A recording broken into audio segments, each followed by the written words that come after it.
जिल्हास्तरीय स्पर्धा असेल, मग कोणत्याही स्पर्धा असो आणि खेळ कोणताही असो, प्रत्येक खेळामध्ये दिंड्या शाळा मला आवर्जून दिसते आणि फक्त दिसत नाही तर या शाळेचे विद्यार्थी यश सुद्धा संपादन करतात। आता माहिती मिळाल्याप्रमाणे आपल्या याच्यामध्ये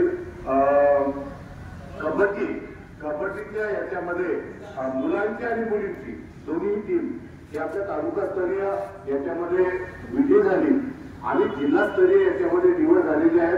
जिल्हास्तरीय स्पर्धेमध्ये सुद्धा भाग घेणार आहे। या सर्व विजयी विद्यार्थ्यांना सुद्धा मी माझ्याकडून मनापासून शुभेच्छा देतो आणि जिल्ह्यामध्ये जी स्पर्धा होणार आहे कबड्डीची यामध्ये सुद्धा आपण जिल्हा स्तरावर आपल्या दिंड्या शाळेचं आणि आपल्या देवगड शहराचं नाव लौकिक करावं यासाठी मी मनापासून आपल्याला शुभेच्छा देतो। विद्यार्थ्यांचं, क्रीडा शिक्षकांचं, प्राचार्याचं आणि त्यांच्या सर्व सहकारी शिक्षकांचं, संचालक मंडळाचं पुन्हा एकदा मी अभिनंदन करतो। आपण क्रीडा स्पर्धा कोणती असो, खेळ कोणताही असो, मी बीपीएड झालेलो आहे, मी क्रीडा शिक्षक आहे। फक्त मला शिक्षक का म्हणत नाही, मला नोकरी लागली नाही म्हणून मी शिक्षक नाही, नाहीतर मी गव्हर्नमेंट डिप्लोमा झाला शिक्षक आहे। माझ्या समोर फक्त शिक्षक हा शब्द अगदी पत्रकाराच्या आधीपासून लागू शकतो। मी पत्रकाराच्या आधी शिक्षक आहे, त्याच्यात क्रीडा शिक्षक आहे आणि आपण खेळामध्ये प्रावीण्य मिळवलं, आपण हे संपादन केलं। या फक्त कबड्डीच नाही, इथं खो खो असेल, अजून कोणत्या स्पर्धा असतील, त्या सर्व स्पर्धेमध्ये सर्व विद्यार्थ्यांनी भाग घेतला। आपल्या जीवनामध्ये फक्त वर्ग 5 ते वर्ग 10 आणि जास्तीत जास्त 11वी ते ग्रॅज्युएशन फक्त आपल्या पूर्ण 70-75 वर्षाच्या आयुष्यामध्ये फक्त हा जो खेळ आहे का नाही एवढाच फक्त खेळासाठी भेटतो। त्याच्यानंतर माणूस कामकाजामध्ये व्यस्त झाला तर त्याला खेळायला भेटत नाही। आपण शाळेमध्ये शिकत आहात तोपर्यंत प्रत्येक कार्यक्रमात, मग ती क्रीडा स्पर्धा असो, शैक्षणिक स्पर्धा असो, भाषण स्पर्धा असो, सांस्कृतिक कार्यक्रम असो, प्रत्येकाने भाग घ्यायचा। इथं चुकलं तरी चालतं पण माणूस इथं शिकतो। मी सुद्धा शाळेत शिकलेलो आहे आणि मी अजूनही समाजाशी अटॅचमेंट आहे।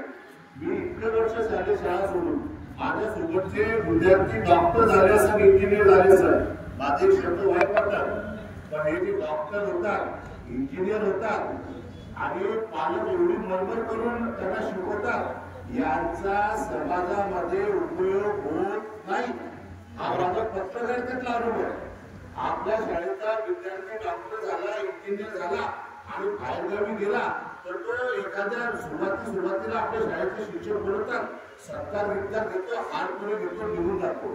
त्याच्यापेक्षा तुमच्या याच्यामध्ये जे कामगार मुलं तयार होते, मग तो ऑटो चालवणारा असेल, रिक्षा चालवणारा असेल, मॅकॅनिक असेल, एखादा कारकून असेल, एखादा कर्मचारी असेल, कोणत्या पदावर काम करत असेल, तो समाजाशी निगडीत राहतो। आपल्या समाजामधल्या कोणत्याही कार्यक्रमामध्ये तो हजर असतो आणि तो कोणत्याही कार्यक्रमामध्ये उपस्थित असतो आणि त्याच्याच खरं आपल्याला मान सन्मान पाहिजे पाहिजे। मी अजून कोणत्या शाळेत असं बघितलं नाही की आपल्या शाळेमध्ये फक्त कोणत्या शाळेमध्ये की फक्त डॉक्टर, इंजिनियर, एमपीएससी, यूपीएससीची परीक्षा उत्तीर्ण झाला की त्याला इथे बोलवतात आणि त्याचा सत्कार करतात। आणि असे कितीतरी व्यवसाय आहे, त्या व्यवसायामध्ये आपल्या शाळेचे विद्यार्थी एकदम तज्ञ आहेत। म्हणजे बिल्डिंग बांधकाम असेल, तुमचं मोटरसायकलीचं काम असेल, आपण कोणतं इलेक्ट्रिशियनचं काम असेल, त्याच्यामध्ये प्राप्त असलेले विद्यार्थी अशा विद्यार्थ्यांच्या कामाचा सत्कार व्हायला पाहिजे अशी माझी इच्छा आहे आणि मी पुन्हा आपल्याला मला शुभेच्छा देतो। बोलूया